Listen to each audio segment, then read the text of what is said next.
We are Plant 72, and this is our Just Fix It. These are our weights that we use for our landscape baskets and certain racks that we get when we load them up for paint. When they go through the paint process, sometimes the racks are crooked and will not go down correctly into the tanks.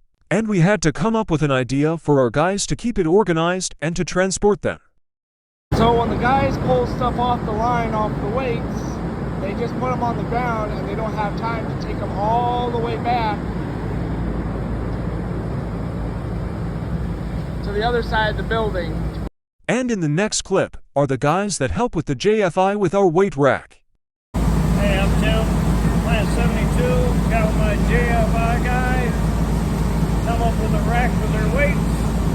Hopefully it works for them. Hi, I'm Adam Schrock. I'm the JFI guy at Plant 72.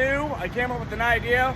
We use a lot of weights for our landscape baskets because they will go on the tanks, and if they're crooked, it will fall into the tank. So we use these weights right here where it will straighten out the baskets. Well, our guys at the end of the line would have to pile them up, and it would take them probably 45 minutes to an hour to bring those weights back to me at the end of the day.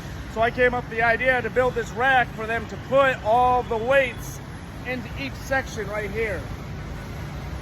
So thank you for watching this episode of Just Fix It. We are Plant 72.